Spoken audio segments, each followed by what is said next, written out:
Evangelio de Lucas, aleluya. Y vamos a mirar, hermano, a partir del verso 25 al 28 del capítulo 4.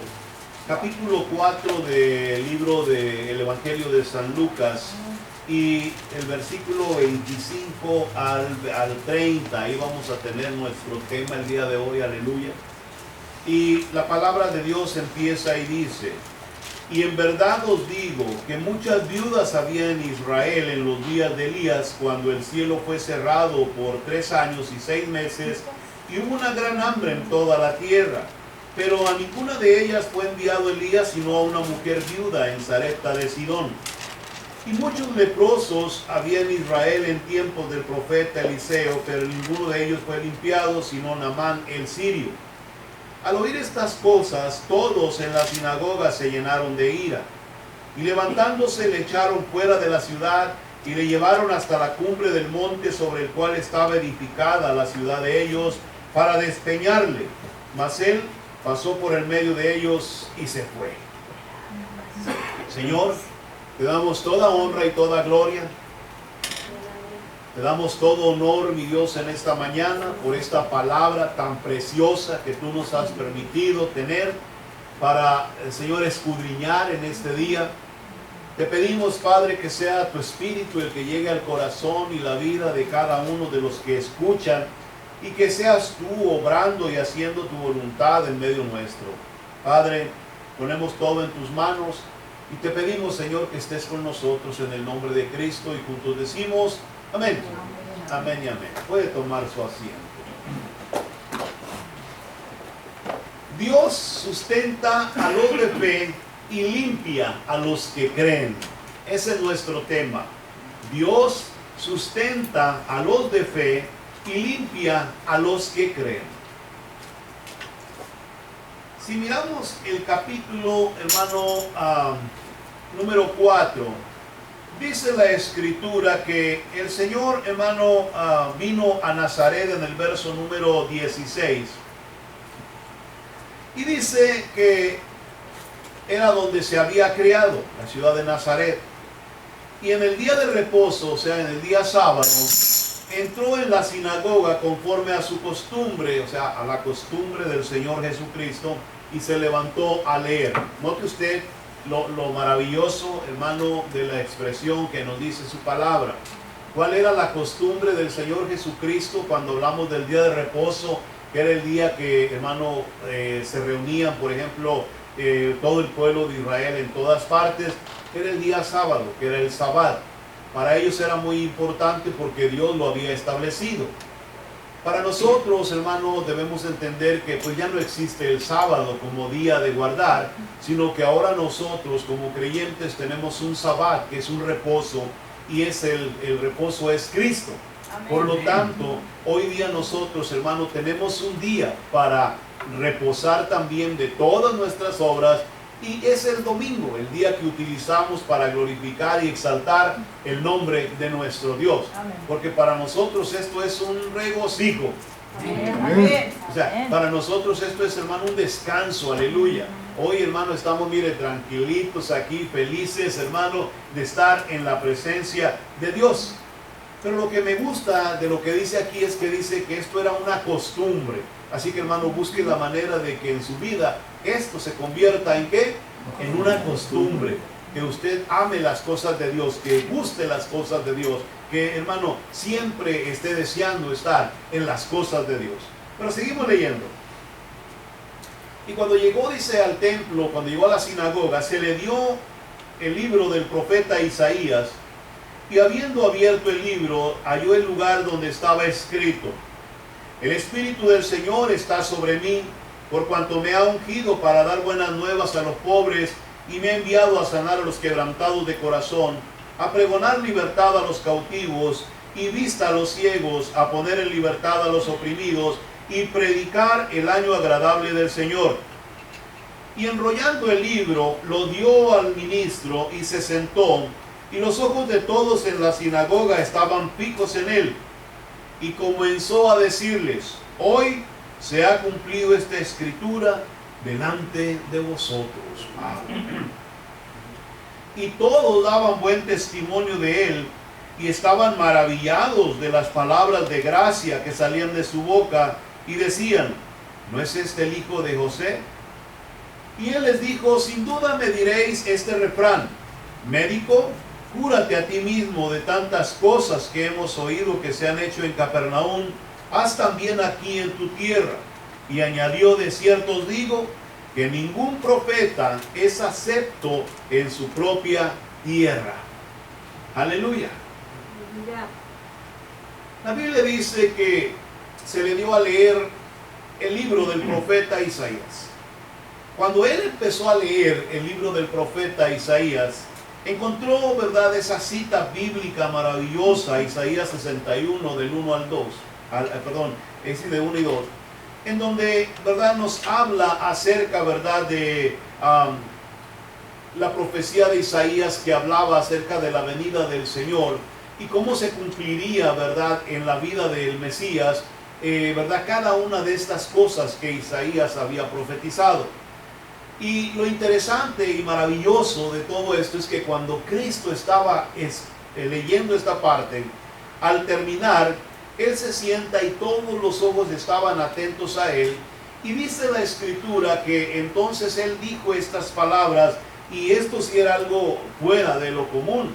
Y Él dijo, hoy se ha cumplido esta Escritura delante de vosotros. Mire lo maravilloso, hermano, de la palabra de Dios y de la forma en que Jesucristo hablaba. Recuérdese que estaba allí en Nazaret, estaba donde lo conocían, donde lo habían visto crecer, de tal manera que cuando todos oyeron lo que Cristo dijo, dice la Escritura que todos, ¿verdad?, daban buen testimonio de él, y dice que, ¿verdad?, de las palabras de gracia que salían de su boca, y decían, ¿no es este el hijo de José?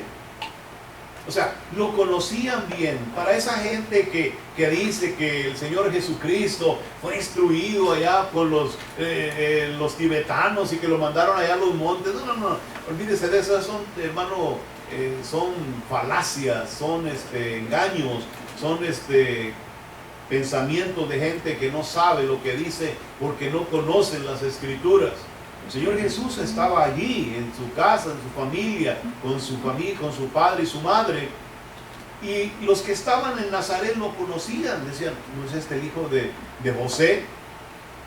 Y el problema era porque Cristo se había parado a leer una escritura y él estaba diciendo, dando testimonio que en ese día se había cumplido delante de ellos esa palabra.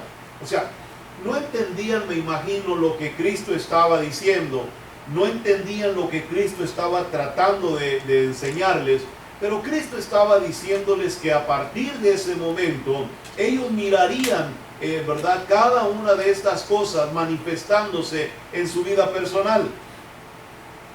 Así que todos ellos pues daban buen testimonio de él por el conocimiento y la sabiduría que tenía el Señor Jesucristo. Así que cuando hablamos, hermano, de este pasaje, es muy importante que entendamos lo que estaba sucediendo antes de llegar al versículo 25. Cuando nosotros hablamos entonces, ¿verdad?, de la gente estaban felices, estaban contentos, porque a la gente le agrada que alguien de los suyos pues sobresalga, que alguien de los suyos, ¿verdad?, pues sea alguien importante. Así que, ¿verdad?, este pasaje de la Escritura nos muestra que la gente de este lugar estaba feliz de lo que estaba escuchando y de lo que estaba viendo. Pero vamos a ir a nuestro primer punto y vamos a ver lo que sucedió. Y dice que Jesucristo sigue hablando, Él siguió hablándole a la gente que estaba en ese lugar. Y le dice en el verso 25, en verdad os digo que muchas viudas había en Israel en los días de Elías, cuando el cielo fue cerrado por 3 años y 6 meses, y hubo una gran hambre en toda la tierra. Pero a ninguna de ellas fue enviado Elías, sino a una mujer viuda en Sarepta de Sidón. Ahora vamos a ir a nuestro primer punto y vamos a ver la historia de la viuda de Sarepta. Vaya conmigo, hermano, a Primera de Reyes, ¿sí? en el capítulo número 17 y el verso número 18, el verso 8, perdón, ahí voy a ponerlo, gloria a Dios. Vamos a ver la historia de una mujer que la Biblia dice era viuda de Sarepta, lo que hoy se conoce como el Líbano. No sé cuántos de ustedes conozcan el Líbano a través de, ¿verdad?, de los mapas y todo eso. Bueno, pues esto era el Líbano, y resulta que esta mujer pues no era una mujer judía, para que vayamos entendiendo lo que está sucediendo. No era una mujer judía, era una mujer de otra etnia, de otra etnia, sí, para no decirlo de otra manera. Y dice la Escritura en el capítulo número 17, verso 8 de Primera de Reyes, dice: vino luego a él palabra de Jehová diciendo: levántate, vete a Sarepta de Sidón y mora allí. Y he aquí yo he dado orden allí a una mujer viuda que te sustente. Entonces él se levantó y se fue a Sarepta. Y cuando llegó a la puerta de la ciudad, he aquí una mujer viuda que estaba allí recogiendo leña, y él la llamó y le dijo: te ruego que me traigas un poco de agua en un vaso para que beba. Y yendo ella para traérsela, él la volvió a llamar y le dijo: te ruego que me traigas también un bocado de pan en tu mano. Y ella respondió: vive Jehová tu Dios, que no tengo pan cocido, solamente un puñado de harina tengo en la tinaja y un poco de aceite en una vasija, y ahora recogía 2 leños para entrar y prepararlos para mí y para mi hijo, para que los comamos y nos dejemos morir. Elías le dijo: no tengas temor, ve, haz como has dicho, pero hazme a mí primero de ello una pequeña torta cocida debajo de la ceniza y tráemela, y después harás para ti y para tu hijo, porque Jehová Dios de Israel ha dicho así: la harina de la tinaja no escaseará, ni el aceite de la vasija disminuirá, hasta el día en que Jehová haga llover sobre la faz de la tierra. Entonces ella fue e hizo como le dijo Elías, y comió él y ella y su casa muchos días, y la harina de la tinaja no escaseó, ni el aceite de la vasija menguó, conforme a la palabra que Jehová había dicho por Elías. Bendito sea el Señor, amén. Jesucristo les está contando o les está recordando en este momento en el libro de Lucas una historia. La historia es acerca de una mujer, hermano, que es viuda, ya lo dije, tiene un hijo, y está en uno de los momentos más difíciles en los tiempos de Elías, donde, ¿verdad?, Elías cierra los cielos por 3 años y medio, y no llovió, dice la Escritura. Y dice la palabra de Dios que esos años fueron unos años tan, pero tan malos, que, hermano, no crecía la hierba, no había fruto, no había comida, hermano, los animales, me imagino, murieron de sed. Era un desastre mirar lo que estaba sucediendo en la tierra en ese momento. Y todo, ¿verdad?, por palabra de aquel hombre, ¿verdad?, llamado Elías.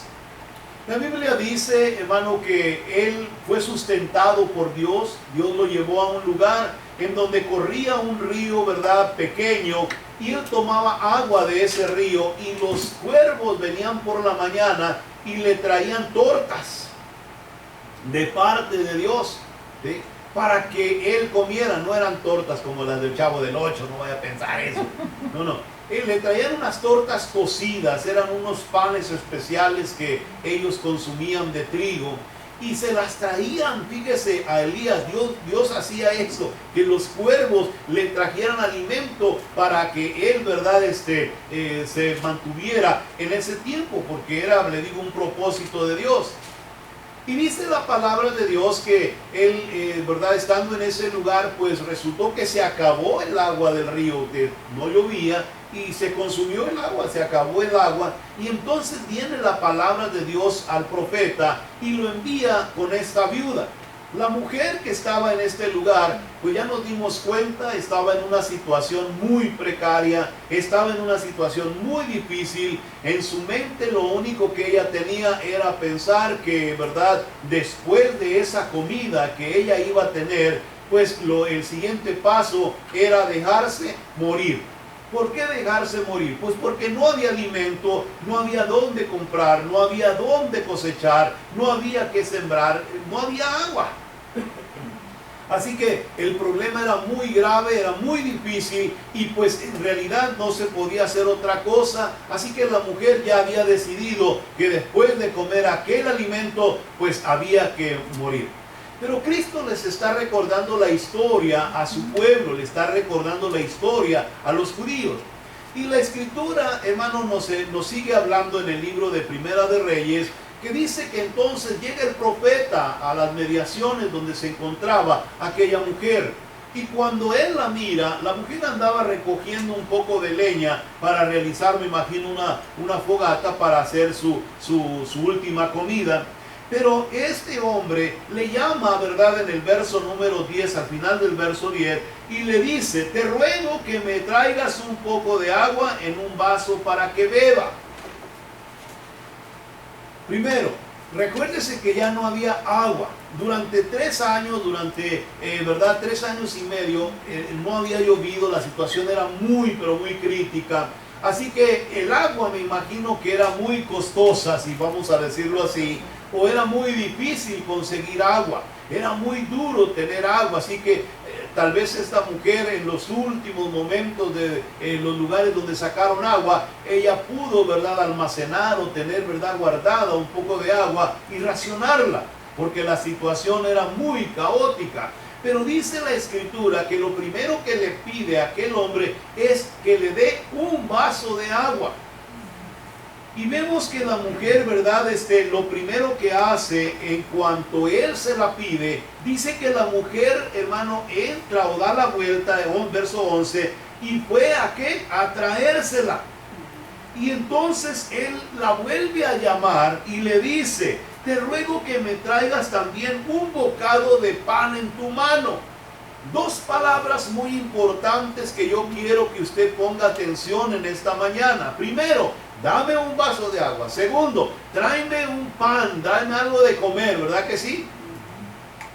Y dice la Escritura, y ella le responde: vive Jehová tu Dios, que no tengo pan cocido, solamente un puñado de harina. Y ya conocemos la historia. Ahora, son 2 palabras que demuestran algo muy importante. Cualquier persona diría: mira este limonero y con garrote, no solo quiere agua, sino que aparte se quiere comer mi comida. Hay veces que nosotros, hermano, cuando hablamos, hermano, de las acciones de fe, cuando hablamos de una persona, hermano, que tiene fe, debemos primero ver, hermano, cómo es su comportamiento cuando Dios pide algo, hermano, y él tiene que enfrentar esa petición. Tenemos que saber que la fe, hermano, nos lleva a nosotros a superar, hermano, los problemas y las dificultades por las cuales muchas veces pasamos. A veces queremos, hermano, que Dios, hermano, haga milagros y cosas grandiosas con nosotros, pero no estamos dispuestos nosotros a dar el paso de fe que Dios requiere. Dios siempre está esperando que nosotros aprendamos, hermano, a creer primeramente. La fe es el poder, ¿cómo se dice? Es la fuerza que mueve la mano de Dios. La fe es la fuerza que hace que Dios manifieste su poder y su autoridad en la vida nuestra. Cuando hablamos de esta mujer, primeramente vamos a ponernos nosotros en la situación de ella. Tiene un hijo ella tiene a alguien por quien velar. Yo me imagino que ella había pasado muchas veces hambre con tal de que su hijo subsistiera, porque las mujeres, hermanos, son así. Las madres son capaces de sacarse el bocado de su boca para dárselo a sus hijos, ¿sí o no? Amén. Ustedes no son buenas madres, ¿verdad que sí? Las mamás tienen ese sentimiento, hermano, en su corazón. Y la Biblia dice que ella tenía un hijo. Imagínense, hermano, que ella estaba teniendo lo necesario para subsistir lo más que se pudiera, hermano, ella y su hijo. Y me imagino que tanto reaccionaba ella como reaccionaba al hijo, pero mantenerlo lo mejor que se pudiera para poder salir adelante en esa situación. Y ahora viene el profeta y le está pidiendo primero que le dé agua. Agua, hermano, para saciar su sed en un tiempo tan difícil. Y me imagino que para la mujer, hermano, ha de haber sido como una petición un poquito difícil. Pero como ella ya estaba pensando, ¿verdad?, en que de todos modos se iba a morir, pues ella accedió a darle el vaso de agua. Pero cuando le pide el pedazo de pan, la mujer reacciona. ¿Notó eso? La mujer reacciona. O sea, cuando le pidió el agua, ella se dio la vuelta y fue a traerla a la casa. Eso fue como diciendo, de todos modos ya nos vamos a morir. Esto ya no tiene solución, esto ya estuvo, se acabó, esto ya, de todos modos, ya hasta aquí llegamos. Yo creo, la mujer pensaba así. Y hay veces que pensamos de esas maneras, hermano, y hacemos las cosas ya porque, bueno, de todos modos ya se perdió, se acabó. Pero dice que cuando iba en el camino le vuelve a hablar el profeta y le dice, tráeme también un pedazo de pan en tu mano. Y hermano, y cuando le dice esa palabra, entonces reacciona la mujer y se vuelve y le dice al profeta, mira, de verdad te digo, ahí está, me dice, que no tengo pan cocido. Pues no había para tener, ¿verdad? Y dice, solamente un puñado de harina tengo en la tinaja y un poco de aceite en una vasija. Y ahora recogía 2 leños para entrar y prepararlos para mí y para mi hijo, para que lo comamos y nos dejemos morir. ¿Sí? Elías le dijo, no tengas temor, ve, haz como has dicho, pero hazme a mí primero de ello una pequeña torta cocida debajo de la ceniza y tráemela, y después harás para ti y para tu hijo. Dios siempre prueba la fe de aquellos, hermano, que estamos pidiendo o necesitando algo. Dios siempre está atento a la manera en que nosotros reaccionaremos ante lo que Dios nos pide. Muchas veces nosotros pensamos que hemos llegado al límite y que hemos llegado al momento de decidir que nuestra vida ya no puede seguir adelante, que fue lo último que nosotros dimos y que lo que tenemos apenas me alcanza para salir esos días tan fuertes que yo estoy viviendo. Pero Dios siempre llega a nosotros y nos hace la prueba de la fe. En esos momentos duros Dios se acerca a nuestra vida y nos hace la prueba de la fe para ver de qué manera vamos a reaccionar ante esas situaciones. Y dice la Escritura que cuando la mujer, hermano, escucha al profeta con esa petición, ella le explica el problema y le dice lo que está sucediendo, y ahora tiene delante de ella que tomar una decisión para enfrentar la petición que le está haciendo el profeta. Ella tiene que decidir, hermano, si le da primeramente esa torta a él primero, tal y como se lo está pidiendo. Si le da ese pan primero a él, hermano, y luego ellos se quedan sin nada, porque en la mente de la mujer solo quedaba para hacerse, ¿qué? Algo para ella y para su hijo. Así que si el profeta, hermano, también participa del festín, hermano, en ese momento, la comida que a continuación les quedaría sería lo mínimo. ¿Sí? Si hacemos un pan grande y lo repartimos en 3, pues nos toca menos a cada uno. Pero si lo partimos por la mitad, nos toca más. Cuando usted empieza a ver las cosas, hermanos, desde ese punto de vista, empezamos a ver que lo que Dios estaba haciendo era probar la fe de una persona que estaba en un momento verdaderamente difícil. Dios quiere ver hasta dónde nosotros, hermano, podemos llegar en las situaciones adversas de la vida, en los momentos duros, ¿sí? Y la Biblia dice que aquella mujer, cuando escucha la palabra que Elías le da, dice la Escritura que Elías le dice en el verso 3, no tengas miedo. Quiere decir que en la cara de ella, hermano, se ha de haber soltado como, wow, me voy a morir más rápido, ¿sí? Me voy a morir más rápido, porque tal vez lo que tenía le ajustaba para 3 días, pero ahora ya nomás le va a ajustar para 2. me voy a morir más rápido. Pero Elías le dice, no tengas miedo, no tengas temor, ve y haz como te lo he dicho, pero hazme a mí primero. ¿Yo eso?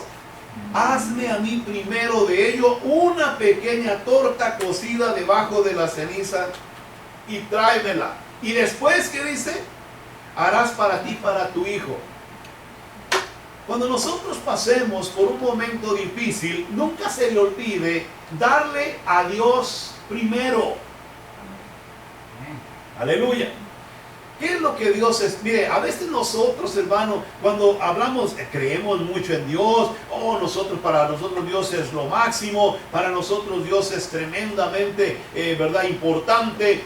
Pero a veces cuando hablamos, hermano, de darle algo a Dios, nos bloqueamos, se nos pone la mente en blanco, no sabemos qué hacer, empezamos a sacar cuentas y aunque no nos, ¿verdad?, no nos casan las cuentas, aún así, hermano, ¿verdad?, en vez de ir a Dios y ponerle todo en las manos de Dios, dejamos a Dios fuera de esta situación para empezar a enfrentar nuestros propios obstáculos. Cuando nosotros miramos a esta mujer, dice la escritura que lo primero que tenía que hacer era llevarle un pedazo de pan para que Elías comiera, y tenía que traérselo primero a él. Tenía que traérselo primero a él. Cuando Dios, hermano, nos prueba a nosotros, debemos aprender que si queremos superar la prueba, pasar por encima del problema, hay que buscar a Dios primero y hay que darle a Dios algo que demuestre que sigo creyendo en Él. ¿Sí? O sea, mire, a veces yo creo en Dios, pero no hacemos ninguna acción que demuestre que nosotros creemos en Dios. ¿Sí? Las acciones de fe se muestran cuando usted hace algo para Dios. O sea, esto es algo, hermano, tremendo, hermano, lo que Dios les estaba diciendo al pueblo de Israel. Miren, había mucha gente hambrienta en los días de Elías cuando se cerró los cielos. Había mucha gente hambrienta, pero no toda tenía fe. Aleluya.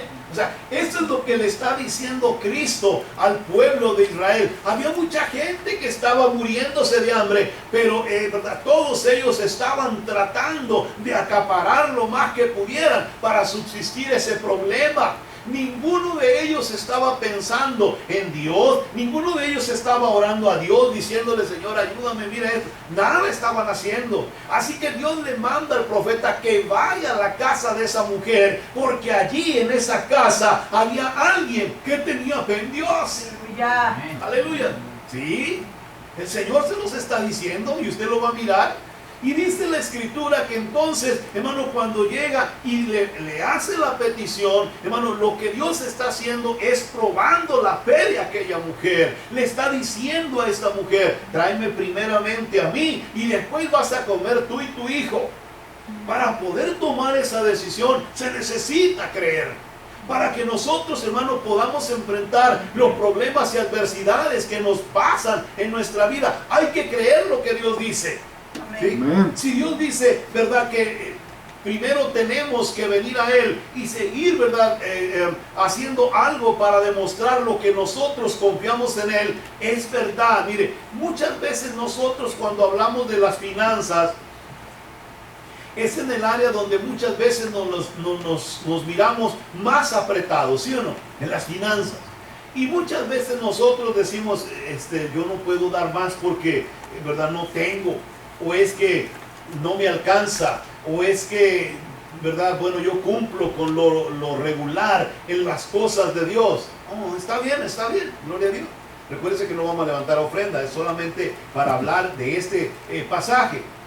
Y podemos decir que está bien, gloria a Dios por ello, porque usted es fiel en sus diezmos y sus ofrendas, usted es fiel en lo que hace para Dios, usted siempre está ahí dándole, pero casi siempre el problema más grande que existe en nosotros, hermanos, los hispanos, es en el área financiera. Y muchas veces cuando se nos atranca por ahí la carreta en alguna situación financiera, al primero que dejamos fuera de las finanzas es a Dios. No dejamos de pagar la renta, No dejamos de pagarle, hermano, los pagos de los carros. No dejamos de pagar los biles que tenemos regulares, la luz, el abono. Eso no lo dejamos de pagar. Pero muchas veces a Dios le hemos fallado en esas áreas, ¿sí o no? Muchas veces a Dios le hemos dicho, ay, Señor, que está tan dura la situación, Señor, que... Y Dios dice, te estoy probando. Sí, amén. Amén. Dios dice, te estoy probando, estoy viendo, ¿verdad? ¿Qué vas a hacer? Lo primero que tienes que hacer es lo que hizo la viuda de Sarepta. Toma lo que a mí me corresponde primero.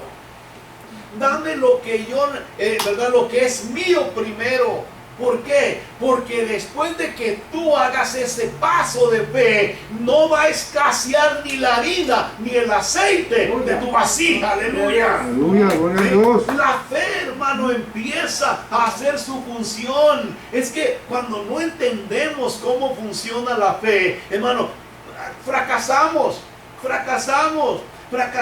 porque estamos viendo, no me alcanza. Sí, cuando tú miras con tus ojos, no me alcanza. Si la mujer hubiera seguido viendo la vasija vacía y el aceite acabándose, hubiera dicho, no tengo para darte. No te puedo dar, profeta. No te puedo dar, hombre de Dios. No puedo darte nada. No me ajusta. Cuando usted mira con sus ojos y su mente le dicen, no se puede. No se puede, no hay. Aleluya.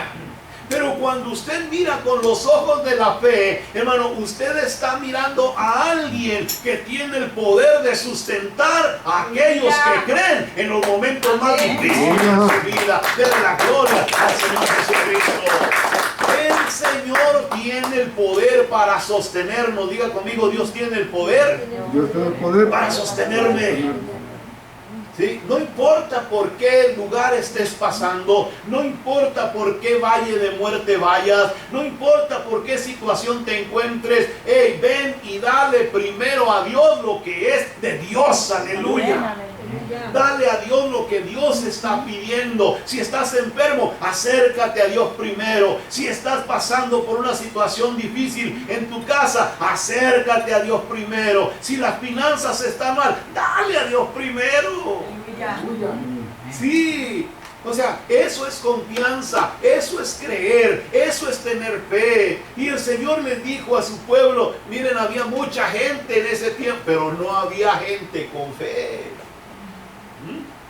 Esto es algo, hermano, tradicional en la Biblia. Esto es algo que se mira. Mucha gente seguía a Jesucristo, lo apretujaban, estaban ahí apretando, no dejaban avanzar. Y de momento Cristo se paraba y decía, ¿alguien me ha tocado? Ay, Señor, decían todos los que estaban alrededor. Todos te están apretando. Sí, dijo, pero alguien me ha tocado porque yo he sentido que ha salido poder de mí. Aleluya. Esa es la diferencia. O sea, mucha gente se acerca, pero sin fe. Vienen sin la expectativa de recibir algo de Dios. Llegan al Señor sin el deseo de conseguir algo de lo alto. Aleluya. Y así no pasa nada. Pero aquellos que vienen, hermano, con situaciones adversas y difíciles y saben que en Cristo hay poder, llegan con la fe, hermano, a tocar el manto de nuestro Señor Jesucristo y reciben su bendición.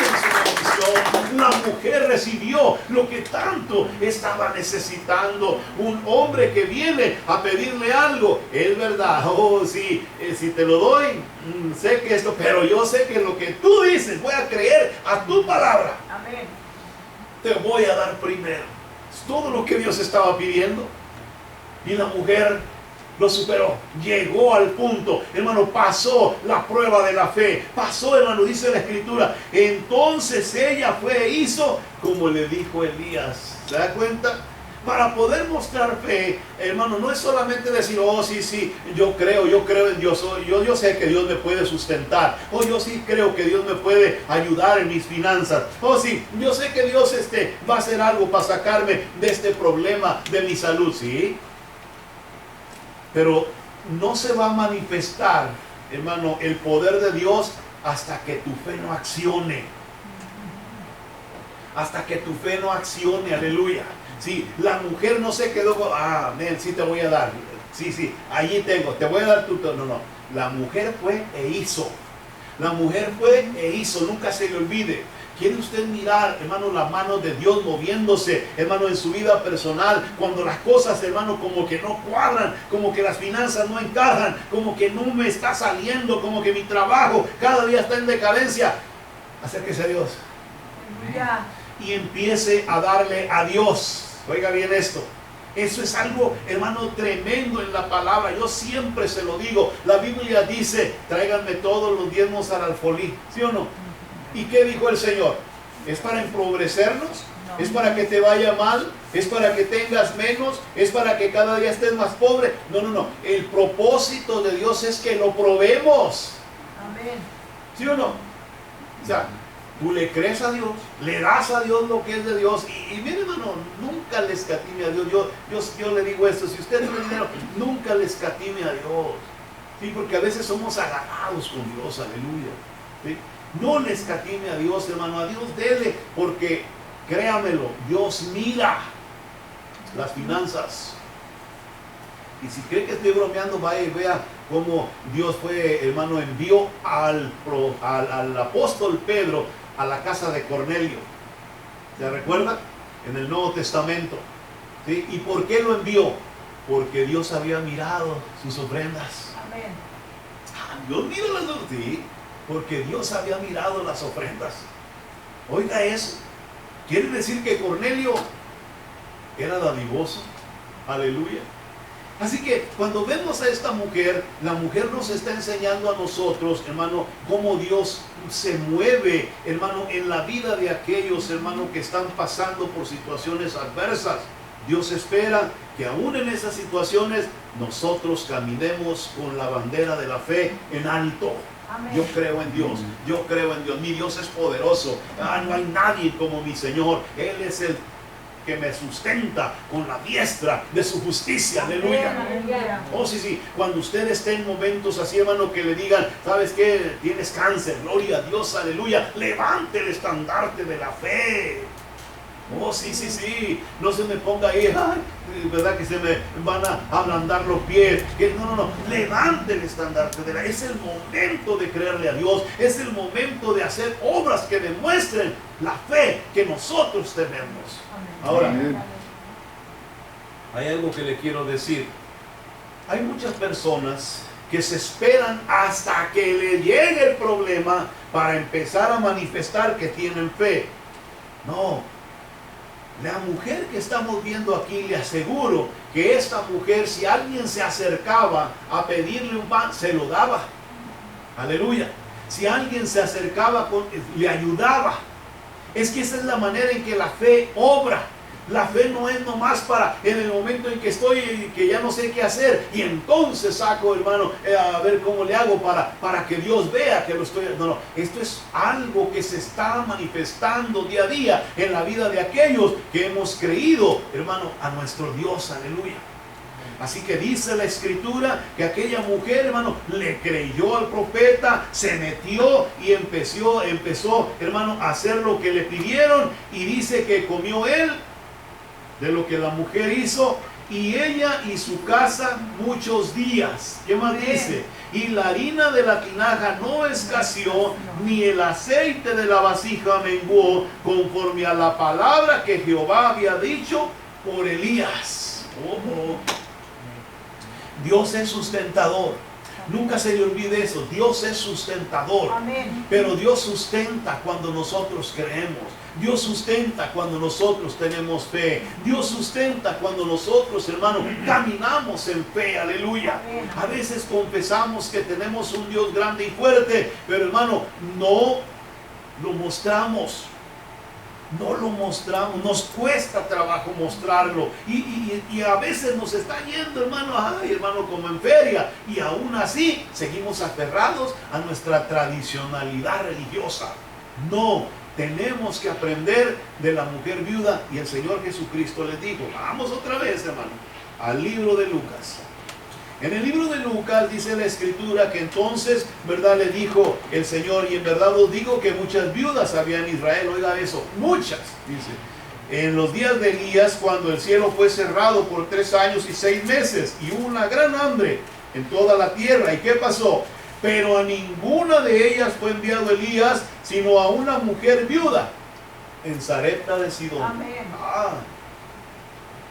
Y dice el verso 27, punto número 2. Y muchos leprosos había en Israel en tiempos del profeta Eliseo, pero ninguno de ellos fue limpiado, sino ¿quién?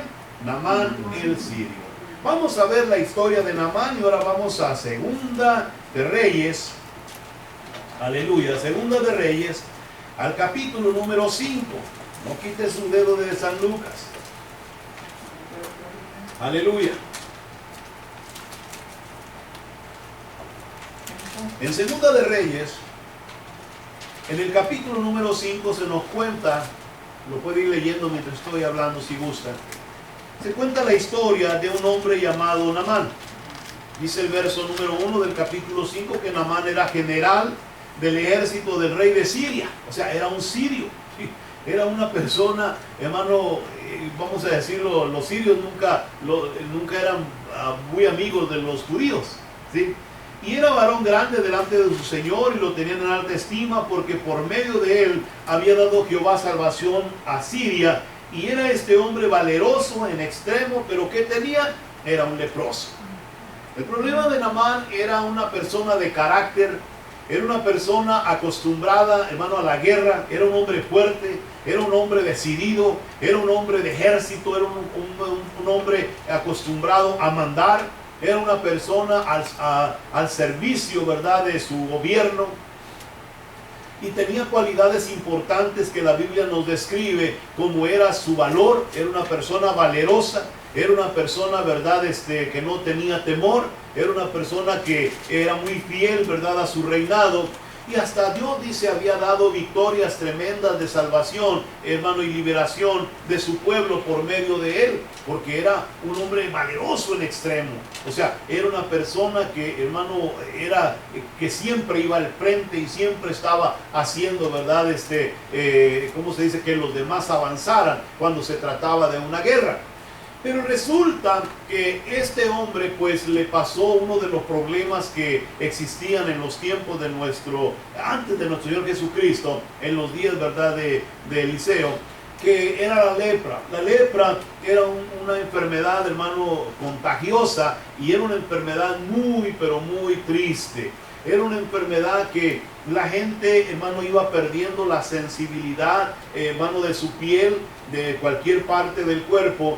Y, hermano, empezaban a salirle primeramente unas llagas así como blanquecinas en la piel, y luego se iba muriendo. Esa era como una bacteria que empezaba a comer la carne, de tal manera que se empezaban a caer, hermano, los pedazos de carne muerta, y por lo tanto tenían que estarse cubriendo constantemente con algún tipo de trapos o algo, hermano, para que de verdad no se dieran cuenta de cómo se encontraba la piel en el cuerpo de aquellas personas. No solo se le caían en los brazos o en las piernas, sino también en la cara y cualquier parte del cuerpo. Esa era la lepra. De tal manera que conforme la lepra iba avanzando, ese cáncer sobre la piel iba avanzando, pues las personas, llegaba el momento en que ya no podían resistir y morían. Morían, ¿verdad?, por causa de las heridas que, ¿verdad?, se iba provocando, y el cáncer iba carcomiendo, ¿verdad?, su piel. Y mientras duraba ese proceso, pues la gente se apartaba de ellos. Las esposas, si era el esposo el leproso, pues la esposa se apartaba de ellos. Los hijos se apartaban de ellos. Los conocidos y familiares se apartaban de ellos. Todos, hermanos, los dejaban a ellos solos porque era una enfermedad muy contagiosa y nadie la quería tener. Así que cuando una persona en el pueblo de Israel era leproso, tenía que caminar por algún camino, y si se encontraba con alguien que venía el mismo camino, él tenía que gritar: soy leproso, soy leproso. ¿Sí? Y entonces la gente, en cuanto escuchaba aquello, esperaban que el hombre se apartara del camino, o ellos mismos se apartaban del camino porque no querían caminar por el lugar por donde venía un leproso, porque consideraban, hermano, que se podían contagiar aún así. Era muy triste esa situación. Cuando ellos, hermano, recibían de parte de los familiares o personas queridas algún tipo de alimento, ellos iban y llevaban el alimento a un lugar, a una piedra, a una cueva o a la entrada de una cueva, y ponían, hermano, la comida ahí y se alejaban para que el leproso pudiera llegar y consumir lo que le habían llevado. ¿Sí? O sea, no podían quedarse a platicar con él ni hablar con él porque, ¿verdad?, le tenían miedo y terror a eso. Pues esa enfermedad era la que tenía Eliseo. La Biblia dice que Naamán estaba enfermo, hermano, de esa enfermedad llamada lepra. Él estaba enfermo de lepra. Él estaba, hermano, muriendo a pedacitos poco a poco. Estaba siendo consumido por este problema. Pero dice la Escritura que en una de esas batallas, verso 2 dice, y de Siria habían salido bandas armadas y habían llevado cautiva hasta la tierra de Israel a una muchacha la cual servía a la mujer de Naamán. Y ésta dijo a su señora, si rogase mi señor al profeta que está en Samaria, él lo sanaría de su lepra. La historia de Naamán el sirio es interesante por lo que hace y la manera en que recibe de parte de Dios su milagro. Jesucristo le dice a los judíos, ¿saben qué? En los tiempos, ¿verdad?, de Naamán el sirio, había muchos leprosos, pero a ninguno de ellos, ¿verdad?, le fue enviada la salvación, sino ¿a quién? A Naamán. Y ahorita vamos a ir más para allá. Y cuando miramos, vamos a ver por qué es que quedaron estos dos personajes, hermano, en la palabra, y por qué Cristo utilizó, hermano, estos dos personajes, la viuda de Sarepta, y miramos a Naamán el sirio. ¿Por qué quedaron, hermano? Y Cristo los utiliza de ejemplo para el pueblo de Israel. Y cuando miramos entonces, ¿verdad?, a Naamán le comentan y le dicen lo que la sierva o la esclava de su esposa había dicho. Entonces Naamán pide permiso, ¿verdad?, pide permiso a su reinado, a su rey, ¿verdad?, para ir en busca de la sanidad que tanto está necesitando, ¿verdad?, y se prepara. Él empieza a buscar vestimentas, cosas importantes, hermano, como regalos, oro, joyas, vestidos reales, para llevar, ¿verdad?, como pago para recibir su sanidad. Y él va y se presenta con el rey de Israel. Y hermano, él no sabe, no sabe dónde está esa sanidad, pero como le dijeron que en Israel, él va a Israel. Y dice la Escritura en el verso 8, que cuando verso 7, y cuando el rey de Israel leyó las cartas, rasgó su vestido y dijo, ¿soy yo Dios que mate y dé vida, para que envíe a mí a que sane a un hombre de su lepra? Considerad ahora y ved cómo busca ocasión contra mí. O sea que el rey de Siria pues le envió, ¿verdad?, una carta para decirle que va a mandar a su siervo, a sirio, para que le den la sanidad. Y el rey de Israel, ¿verdad?, se queda asombrado, ¿verdad? Nadie puede sanar de esa enfermedad, nadie puede librarse de la lepra. No había ninguna medicina ni nada, una hierba que se pudiera utilizar para eso. Pero entonces dice la Escritura, en el verso 8, que cuando Eliseo, el varón de Dios, oyó que el rey de Israel había rasgado sus vestidos, envió a decir al rey, ¿por qué has rasgado tus vestidos?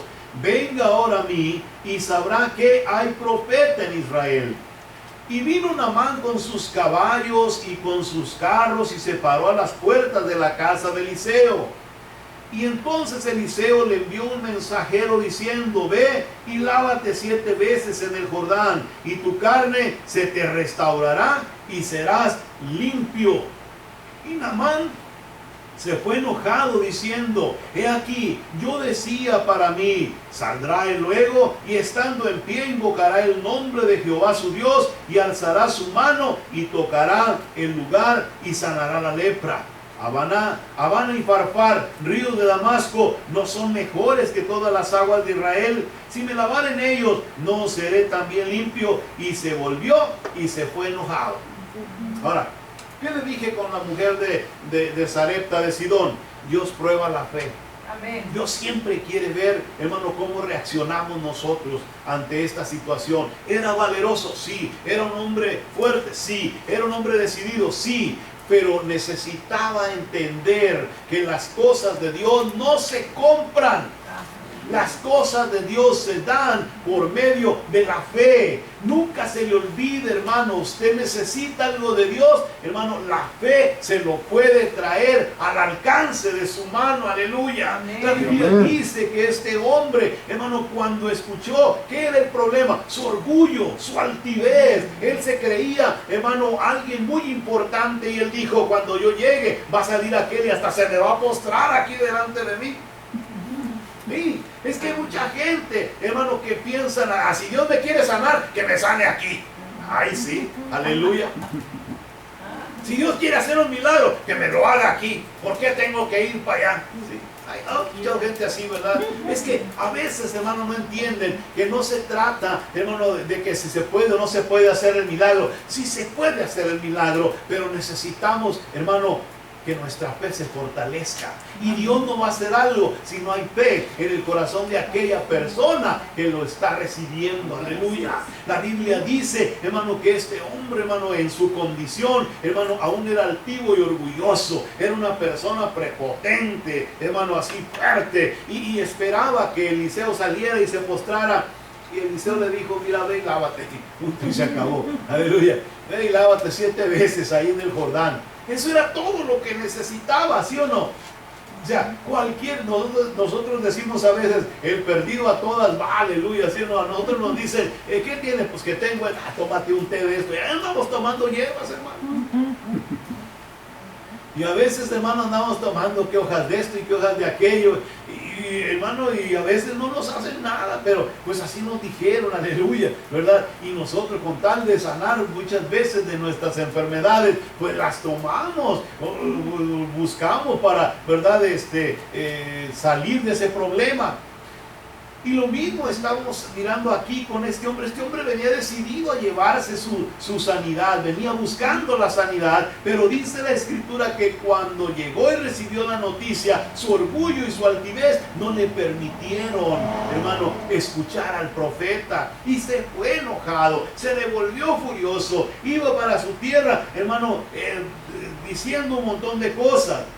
Pero cuando nosotros miramos el verso 13, dice la palabra de Dios que entonces los criados fueron y le dijeron y le hablaron diciendo, Padre mío, si el profeta te mandara alguna gran cosa, ¿cómo la harías?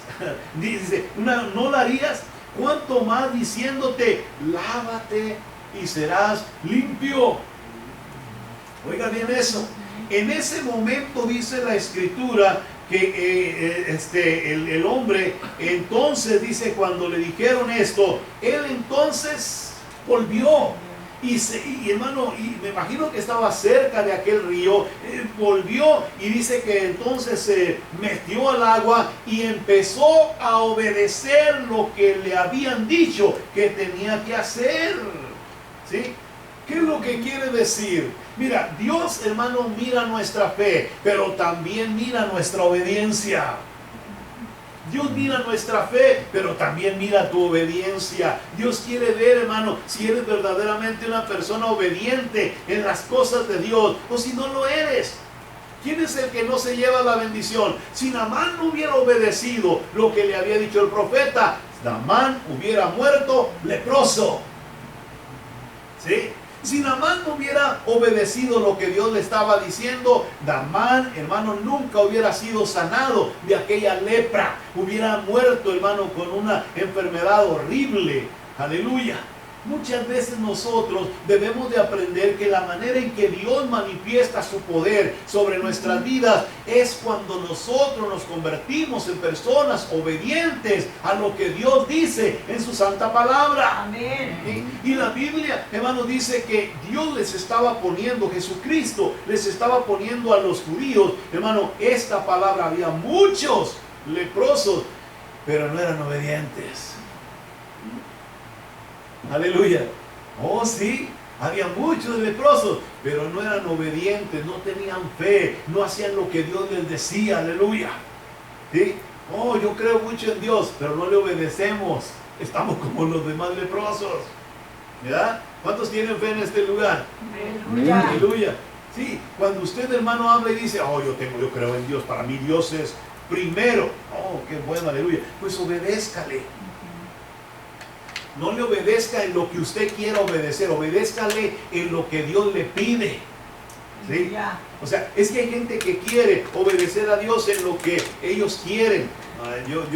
Yo creo mucho en Dios, pero nomás le sirvo en esto y en aquello. No, a Dios se le obedece en todas las áreas, aleluya. No a pedazos. Dios no está pidiendo pedazos de obediencia. Dios está pidiendo que se obedezca. A Naamán se le pidió que fuese y se metiera ¿cuántas veces en el río? 7. Y si se hubiera nomás metido 6 y hubiera dicho, esto no sirve, y si hubiera salido, hubiera sido sano con 6, no, ¿verdad? Tenían que ser 7, aleluya, a fuerza tenían que ser 7. Cuando usted está hablando, hermano, ¿cómo se dice? De obediencia, hermano, usted tiene que hacer las 7, aleluya, completitas. ¿Sí? No partes, ¿verdad? No porque, yo nomás esto y ya. No. Las 7. Las 7 significa perfección en la Biblia.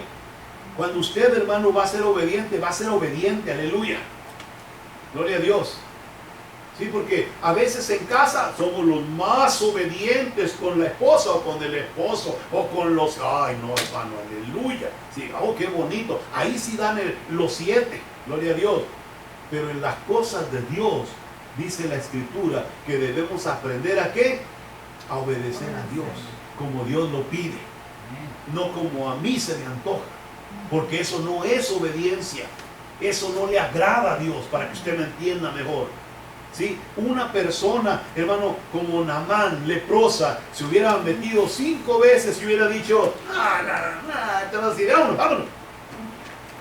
O sea, y hubiera podido decir Naamán, yo obedecí, porque así dijo Saúl, ¿se acuerda? Saúl dijo, yo obedecí, le dijo Naamán, y le dijo Samuel, ¿y qué son esos balidos de ovejas que yo oigo? Porque la palabra que Dios le había dicho a Saúl era, todo, destruye todo lo que tiene Amalek, todo, destruye todo. ¿Sí? No, Señor, yo nomás puedo ir los martes, los miércoles no. Amén. O yo no, a mí no me espere tal día, porque a mí no me diga eso, hermano, aleluya. Yo no puedo cambiar eso, es su obediencia la que Dios está pidiendo, no la mía. ¿Sí? Dios, hermano, yo soy responsable de mi obediencia con Dios. Si Dios dice, hay que venir los martes, hay que venir los martes, gloria a Dios. Ahorita los quiero llevar a algo, hermano, y no estoy bromeando, lo voy a llevar a algo para que usted vea lo que sucedió. ¿Sí? Es que yo, el miércoles no me parece tan importante. Es que no se trata de importante, es que es lo que Dios manda. Te vas a zambutir 7 veces en el agua, punto. ¿Sí? Ay, Señor, pero es que a mí en la tarde me da resfriado, que te vas a meter 7 veces. Aleluya. Goces, hermano, diga aleluya, gloria a Dios. Sí, es que la palabra de Dios no solamente es amor y bendición y fe, también es exhortación, por si no lo sabía usted. Porque a muchos nos gusta, hermano, que nos den así suavecito, pero cuando llega la exhortación, todos nos quedamos callados. No. El día que usted dice, voy de vacaciones, hermano, yo entiendo que se fue de vacaciones, gloria a Dios, que le vaya bien, diviértase, gócese. Y Dios sabe que se va de vacaciones, pero mientras no esté de vacaciones, sea fiel con Dios. O dígame si va a quedarse más tiempo de vacaciones. ¿Me explico? A Naamán le dijo el Señor, te vas a meter 7 veces en el agua. Y me imagino a Naamán se zambullía una vez y se miraba y otra vez y nada. Es que Dios prueba la fe de nosotros. Dios está esperando ver a ver cómo vamos a reaccionar y qué vamos a hacer. Y Cristo le estaba diciendo a los judíos, miren, a Naamán, había muchos leprosos en los días de Naamán, pero no fue enviado a ninguno el profeta, sino a Naamán, aleluya. ¿Sí? Había muchas viudas, pero solo a Naamán. Y dice la escritura que entonces cuando aquel hombre, hermano, sale, hermano, la séptima vez del agua, oh, aleluya, gloria a Dios, él miró que su piel era como la de un niño, gloria al Señor. Y dice que entonces, dice, volvió al varón de Dios, verso 15, ya vamos a terminar el segundo punto para ir al final ya. Dice, y volvió el varón de Dios, él y toda la compañía, y se puso delante de él y dijo, he aquí ahora conozco que no hay Dios en toda la tierra, sino en Israel. Te ruego que recibas algunos presentes de tu siervo. ¿Sí? Ahora, miramos ahora a un hombre cambiado, no solamente de su piel, no solamente de su enfermedad, sino de su carácter, de su corazón, aleluya. La Biblia dice que a partir de ese momento Naamán no volvió a ser el mismo hombre, ahora tenía un Dios y ese Dios era Jehová de los ejércitos. A su nombre sea la gloria en esta preciosa mañana. Terminemos pues para que vean lo que le iba a decir, hermano. Dice la escritura que entonces al oír estas cosas, punto número 3 ya para terminar, ¿sí? Dice la escritura, al oír estas cosas, todos en la sinagoga, ¿qué? Se llenaron de ira, se enojaron y levantándose le echaron fuera de la ciudad y le llevaron hasta la cumbre del monte sobre el cual estaba edificada la ciudad de ellos para despeñarle. Mas él pasó por el medio de ellos y se fue. Aleluya. ¿Que no estaban bien contentos?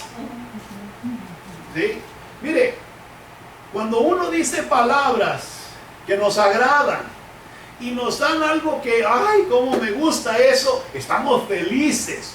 Pero en cuanto nos empiezan a jalar las orejitas, se nos acabó el gozo, se nos acaba la alegría, se nos empieza a ir el regocijo, aleluya. Porque a veces, hermano, no queremos escuchar lo que Dios tiene que decirnos. A veces queremos, hermano, oír solamente lo que nos agrada, pero no queremos oír lo que Dios